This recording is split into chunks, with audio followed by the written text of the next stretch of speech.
India's final frontier is turning out to be quite a heated battlefield, isn't it? I'm Shivani Gupta. You're watching our special presentation. With me in the studio is our expert from Australia, former Australian captain Michael Clarke. Michael, nice to have you in the studio this time. Nice to be here, Shivani. Thank you for having me. Lots of heated questions will be coming your way, so prepare yourself. I'm ready. And with him is Boria Majumdar, our consulting editor, and our sports editor Virat Gupta also with us. It all started on the cricket field between Virat Kohli and Steve Smith. Now it has gone on to become a full-blown war between the two captains, the teams, but also the two boards. ICC though has tried to step in and cool down the tempers.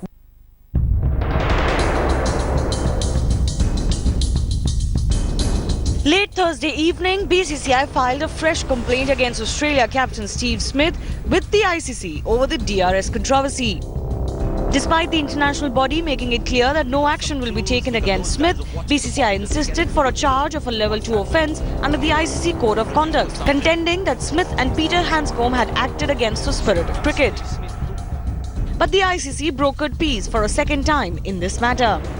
Almost at midnight, the two boards, BCCI and Cricket Australia, issued a joint statement announcing the complaint has been withdrawn and both teams will now look forward to the next two tests. The truce came after CEOs of both boards met on the insistence of the ICC in Mumbai. This is perhaps the final chapter of this acrimonious saga that nearly threatened to become as ugly as Monkeygate of 2008.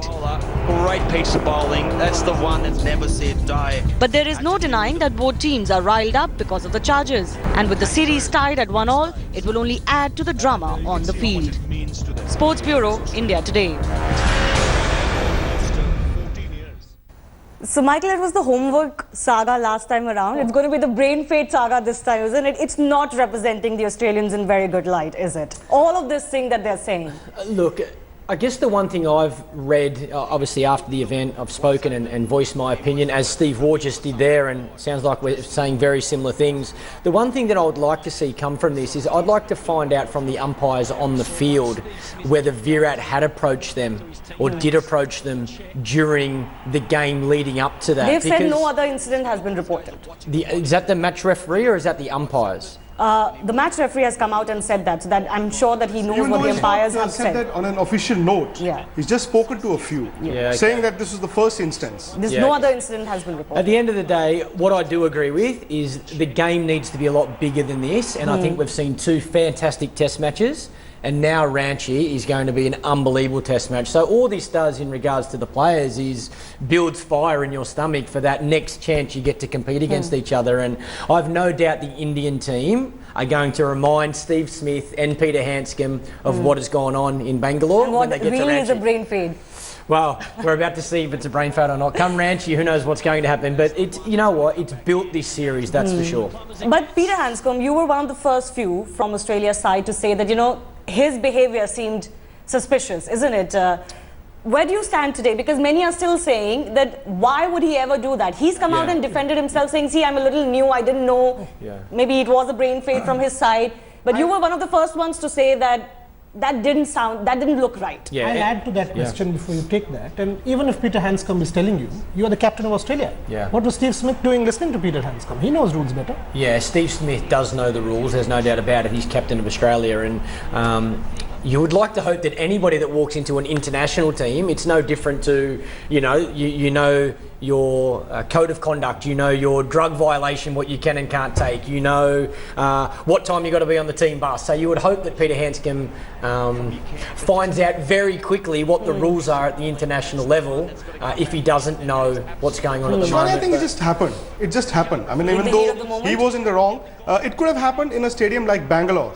Maybe not in Pune, maybe not in Dharamshala, not in Ranchi, because if you're playing a test match in Bangalore, and right there you can see the dressing room on the viewing area. So there are instances, and it's a smaller ground, there are instances where the players can actually look into the eye of the dressing room. Well, Saurav Ganguly was on record on our show to say that it happens in international cricket. So is there something that needs to be done about DRS itself, Vikrant? I don't know about the DRS, because the DRS seems to be working fine. Yes, there are a few anomalies, like a viewer. I don't know what's this umpire's call, and if the ball is hitting the stump 50%, what is that 50%? Is he out or is he not out? But the relevant thing in this situation is, I think there is pressure on the Australians.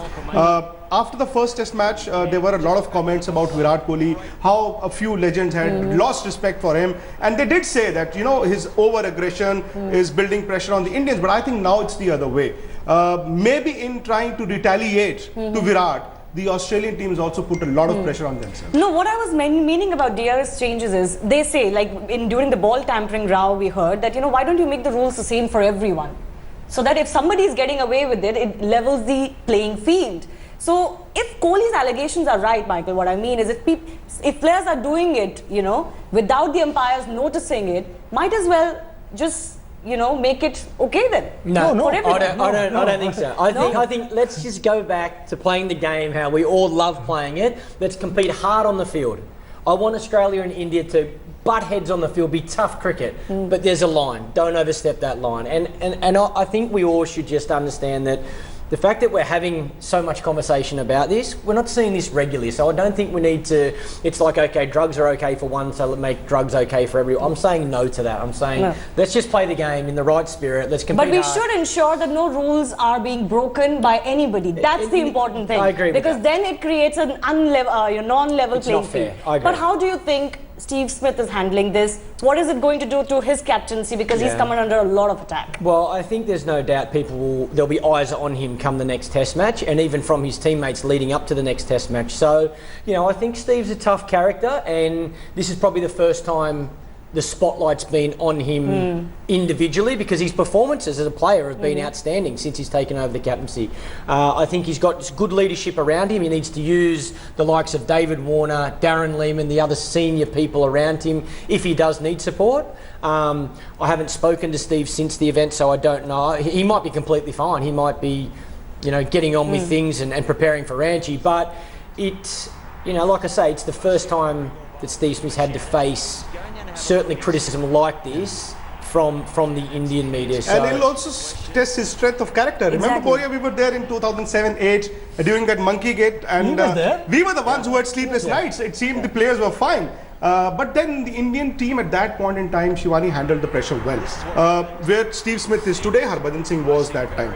And he was hounded by the media. I mean, wherever Harbhajan would go, to the supermarket or at the airport, the ground, he was hounded. But the Indian team rallied around him, and we had experienced players. I think experience matters in the dressing room in such situations. Maybe Steve Smith might, I'm saying that there is a lot of pressure on him, but you never know. Maybe he comes out, scores a century in Ranchi and wins the game. So it's just a question of whether Steve Smith knows he was in the right or he was wrong. Was he victimized or was he wrong? Well, he hasn't been victimized, I wouldn't say that. I think the conversation has been pretty fair so far. It's not like anybody's hounding him. But Boria, where do you think the Indian dressing room stands on this? Because we've seen a very aggressive stance from both Kohli and from the BCCI. And Ashwin, I mean, who says under 10. I think the Indians will go after Steve Smith big time. I think they have seen, if anything, that press conference tells you that Steve Smith is fragile. He says brain fade about Sean Marsh. He says brain fade about that decision. Michael pointed about the Peter Hanscom thing. If I was Australian captain, he was Australian captain, he would not have listened to Peter Hanscom. He would have taken it on him. Every sign, and Virat Kohli now knows that Steve Smith is fragile, and the Indians will go after him. But is this also something to be wary of, not to go overboard? Well, I think the other side from someone like Steve Smith, I guess as a player, certainly as an Australian player, normally when the chips are down, that's where you like to stand up. When your team's under pressure, either you individually or your team's struggling, as captain, as a leader, this is your time to stand up. You think Steve Smith can do that? Definitely. I think he's shown since he's taken over the captaincy, his greatest weapon has been his success on the field, the runs he's scored. So you let his bat do his talk, do the Right now, if I was Steve Smith, I'd be in the nets thinking, right, I'm going to make a double 100 in Ranchi. But why is it, Michael, that the India-Australia in the last 15 years have been so full of conflict? I mean, beginning the 2001 series, there hasn't been really an India-Australia series where we've not had these war of words and the clashes and the conflicts. I don't think there was conflict last time we were here. I think we just lost 4-0. I think the conflict was within the Australian team, wasn't outside. But look, I think it's two competitive, very competitive teams going hard for success. They push the other? Definitely, they take the level up. Yeah, I think that's why we're seeing great cricket as well. You're getting the best out of each other. But you know, I would like to hope, and I guess my experience tells me that this is the case off the field. Both teams have a great relationship. I still feel very comfortable being in this country as a past Australian player and captain. I feel very comfortable, I catch up with Sourav Ganguly next week. I'm going to see Sachin when I'm in Mumbai. I've already had dinner with Virat. So a lot of players that I played against, we were so competitive on the field, yet you become friends off the field. So I hope that continues. We look because forward you love that. to how this episode is going to define the rest of the series. Remember, the series is squared as well, 1-1. So all to play for in the next 2 test matches. Still, Michael, your high point for Australia so far in this series? I guess it's probably got to be how well our spins bowled, Nathan Lyon and Stephen O'Keefe. I don't think anybody expected those two guys to have as much success against good players of spin. The Indian batsmen are generally very good players of spin, so I think that has been the surprise packet for Australia, and I think our 2 spinners have been exceptional. What is the concern for us, Boria? I don't think there is any concern. I think India has decisive momentum. I think India will press home the advantage. But remember, Australia seemed to have that after the first win as well. It changes very quickly. The Australian fragility has now been exposed in that middle order. Except Steve Smith and David Warner, I don't see courage. All right. I have a problem there. I think Are Virat frequent batting collapses, Vikrant, a concern? Definitely. I think Virat, he was the magnet. I mean, the Indians, so long as he'd been scoring runs, Everything the seemed Indians okay. been scoring 600s and the 700s. But the moment he's not scoring runs, and the way he got out, the first 3 innings, I mean, Mark Waugh used that word brain fade. I don't know if it fits No, in Kohli nicely. himself said that the way he left the ball was perhaps a brain fade, not what Steve Smith there did. was error of judgment. I mean, for somebody like Virat, 3 Don't you times. agree that 274 in that second innings in Bangalore was actually 400? I Would thought have that been, was yes. a good batting effort. But by that logic, Boria 187 was also 400. That's what I'm saying. So I thought India. So India, came no, back. you're absolutely right. The momentum is with India Of course because it is. Of they've course come it back. is. Yeah. Just like when India went to England in 2014, both of you I know were your there. time is India won running at out. Lord's and then England came back and they never looked back. Yeah. This man had dinner with Virat. Ask him about Virat's mentality. Yes. Sneak peek. This is what I was going to say. The 2 things about Virat. Number 1, I think India will take confidence that they beat Australia and Virat made no runs. Yeah. So that's where India can take confidence. Secondly, when I see Virat Kohli's only made 40 runs in the series, I think, look out, Ranchi. You're going to get a double 100. Because this man is a freak. He's an unbelievable superstar. He's in all 3 formats. He's so disciplined with every single thing he does. So, yes, on one hand, and this is a part of leadership that you probably don't know until you become captain of your country or run a business. I'm sure it's exactly the same. You don't care if you're successful personally. You care that your team or your business is successful. Virat Kohli right now will be thinking, if I get 4 ducks in my next 4 bats, I'll take it if but India India wins. wins, Yeah. I'm the happiest captain in the world. And with that attitude, Virat Kohli will be But Michael, making runs. in But the next one test second, match. I just wanted to talk to you about the Virat angle a little bit more. You met him when India had lost, right? The first test match. We had dinner after they lost. After yeah. that, Yeah. from that conversation, what was it that actually helped him bounce back, if the team bounce back in the next one? What was the preparation, mental preparation for this one? It'll be exactly the same what turns him around when he walks out and makes 100 or a double 100 in the 3rd test match, because he's very consistent. He trains exactly the same whether he makes 100 or gets a duck. He's very strict with his diet. He's very disciplined with his training. He knows he's very goal orientated. He has a focus, he has a drive, and he wants to achieve that goal. Right now that's beat Australia 3-1 because they can't win 4-0. So he's clear on what he wants to achieve, and he's disciplined enough to do the work to achieve that. And in this game, sometimes you make runs, And sometimes you no, don't. but you did mention that Australia perhaps made the mistake of focusing too much on Virat Kohli. Yeah, that's looking, again, not at Virat, looking at the Australian team. I feel like because he's such a good player, the expectation is that Virat will come out and make runs, so we've got to find a way to stop Virat.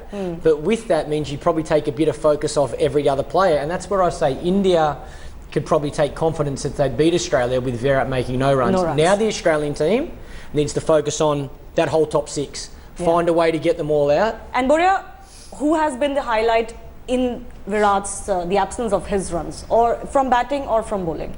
You know, I thought Ashwin coming back after failing in, I mean, there's a lot of pressure on Ashwin as the number 1 bowler to win it. The way he came back, and I've spoken to him, absolutely unreal. From the Australian standpoint, he mentioned the bowlers. For me, Matt Renshaw has been the standout. 20-year-old, that temperament. Yeah. From India, Cheteshwar Pujara, no IPL contract, no endorsements, nothing. But that 92 It's etched in gold. Yeah, I like the sorry to interrupt. I like the faith that the selectors kept in Rahane as well. Yeah. There's a lot of pressure on the selectors to drop Rahane because he hadn't performed, and I guess I'm quite loyal when it comes to that sort of thing. I think somebody that's worked so hard and he's such a nice young man. I like that the Indian selectors Not just the kept selectors, the captain and the coach captain, actually. And They kept him in the playing he's level. he's been perfect. Yeah. Also, All right. Michael, I just wanted to ask you a question about captaincy. You know, a leader, team losing, and then as a batsman you're not doing well. Yeah. Does it affect you either which way? While you're batting, you think about captaincy, and while you're captaining the side, you think about your batting failures. Well, I think Does that happen in Virat's Yeah, I think you do. I think you know the reason you get picked in the team is by scoring runs first, whether you're captain or just a player. So you know you have to perform to get selected, but you also have a second role. And sometimes when you take over the captaincy, it's like having a child. It's nearly their success, your teammate's success, becomes more special to you than your own success. And Virat's been so consistent. So I don't think, as an Australian fan, I hope Virat doesn't make runs in Ranchi and doesn't make runs in the last Test match. But he's such a good player. Sachin was the same. Surav was the same. Ricky Ponting. You know, these guys over a period of time, they will make runs. You know, they're too good a players not to. Right. Michael Clarke, pleasure to have you in the studio, and we hope for more of that. Vikrant and Boria, thanks a lot for joining us. Of course, we'll be focusing more pointedly on Ranchi. The pitch will dominate the headlines once again, but we'll get you all of that in the run-up to the third Test match. Thanks a lot for watching.